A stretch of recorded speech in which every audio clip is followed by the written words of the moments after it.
ભારતીય જનતા પાર્ટીના વિવિધ મંડળના નિર્દેશ અનુસાર ભારતના લોકપ્રિય, યશસ્વી અને વિશ્વવિખ્યાત પ્રધાનમંત્રી શ્રી નરેન્દ્ર મોદીજી દ્વારા રાષ્ટ્રીય સેવાના ગૌરવશાળી 12 વર્ષ પૂર્ણ થવાના અવસર નિમિત્તે દીવ જિલ્લાના વિવિધ મંદિરોમાં વિશેષ આરતી અને પ્રાર્થના કાર્યક્રમ સફળતાપૂર્વક આયોજિત કરવામાં આવ્યો.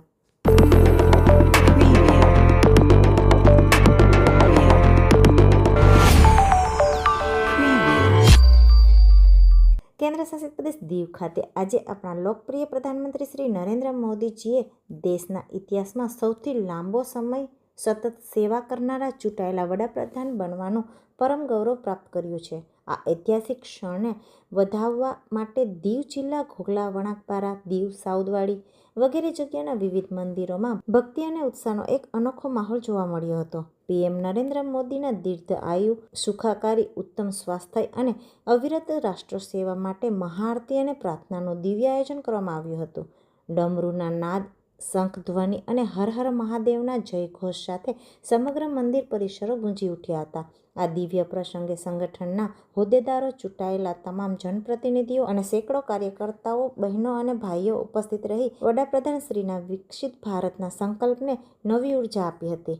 રાષ્ટ્રના આ મહોત્સવમાં જોડાઈને કાર્યક્રમને ભવ્ય અને સફળ બનાવવા બદલ દરેક સંગઠન અને તમામ રાષ્ટ્રપ્રેમી કાર્યકર્તાઓનો આભાર વ્યક્ત કર્યો હતો.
पार्वती पदे हर हर महादेव.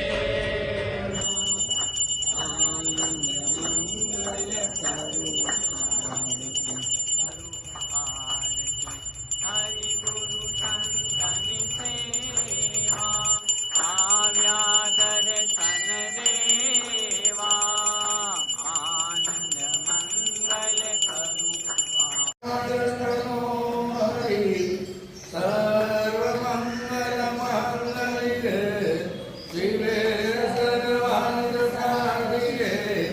શરણ્યે બ્રહ્મ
નમોસ્તુતે મા નારાયણી નમોસ્તુતે મા નારાયણી નમોસ્તુતે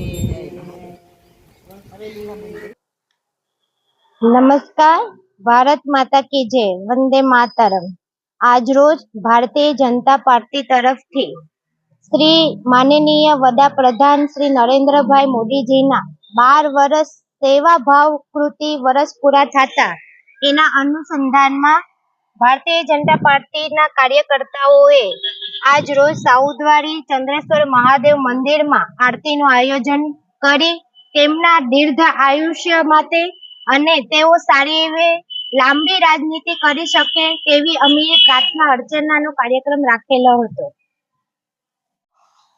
આજે આપણા પ્રધાનમંત્રી યશસ્વી નરેન્દ્રભાઈ મોદી સાહેબનું આજે 12 વર્ષ પૂર્ણ થયા તે બદલ અમે વણાકબારા મંડળ દ્વારા આજે મહાકાલેશ્વર મહાદેવ મંદિરમાં પૂજા અર્ચન કરી અને આજે મોદી સાહેબ માટે સ્વાસ્થ્ય સારું રહે અને આગળ પડતા કામ કરતા રહે તેવી અમે આજે પૂજા અર્ચના કરી અને તેના માટે અમે પ્રાર્થના કરીએ છીએ કે વિકસિત ભારત અને સારી રીતે ભારતને ઊંચાઈ ઉપર લઈ જાય અને મોદી સાહેબનું સ્વાસ્થ્ય સારું રહે તેવી આજે અમે શ્રી મહાકાલેશ્વર મહાદેવ મંદિર પાસે પ્રાર્થના કરી અને અમે પૂજા વિધિ કરીને આજે